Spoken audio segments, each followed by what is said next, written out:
I've been training in Girona for 3 days now, having spent an entire week also training in Mallorca. I thought I would take a little opportunity while I've got some downtime to kind of talk you through what I was doing in Mallorca, what I've done so far in Girona, and then hopefully, if I can be organised enough, which is a big if, take you along for some pretty big training days while we're out here. Last week I got the opportunity to spend 7 or 8 days training in Mallorca with some of the amazing people at T3 Triathlon.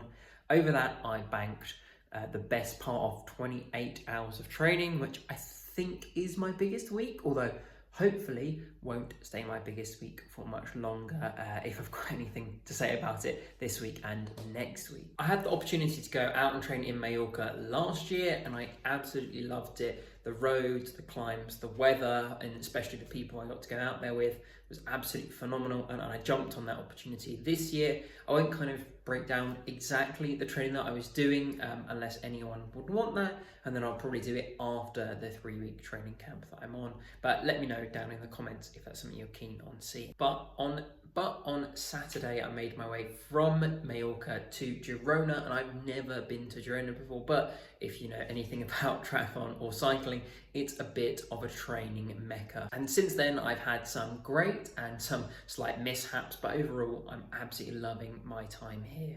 It definitely got off on a rocky start with a couple of mechanicals that meant the ride that we were supposed to do on Saturday didn't end up happening for the vast majority of it, and we only got in about 30k of riding rather than the 70k that we'd originally planned. But everything started to turn around yesterday, so that'd be Monday, when we were able to do both a really high quality run session. We did 5 by 5 minutes at threshold, or around 10k pace, which is 25 minutes of pretty solid effort. We did it out and back in the main park in Girona. Weather was great, atmosphere was great. It was nice to have a little group and Matt taking photos, and it made for a really solid run session. And then yesterday afternoon, we managed to do the route that we had attempted to do on Sunday. This time, no mechanicals, whole 70k route completed. First time going up and over Els and Gels, and into the kind of the woody national park area.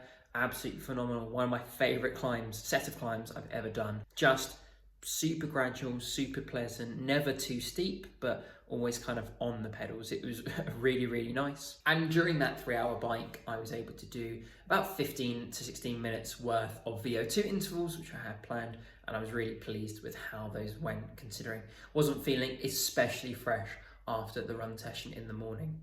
It wasn't all smooth sailing yesterday though.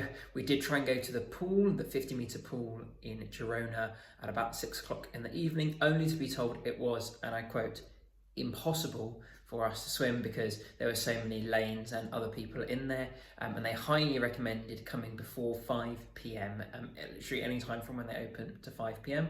So that's exactly what we did this morning, and I got a really good quality, just aerobic 5k swim in. Because I am working for the rest of today, my day is going to be a little bit tipsy-turvy compared to what it would normally be like on a training camp. So in my lunch break, after I've done a few hours of work in a second, I will be heading out for just a 45-50 minute run, nice and easy. And then in the evening, probably 6 or 7 o'clock, I'll be out for just a 2-hour easy spin before the sun sets. Overall, I've been incredibly impressed by what Girona has to offer, both in terms of training and in terms of food, and especially coffee. But I will be taking you, like I said, along more day to day for the rest of the camp. So if that's something you'd like to see, then please hit that subscribe button, hit the like if you enjoyed this video, and hopefully I'll see you for the next episode.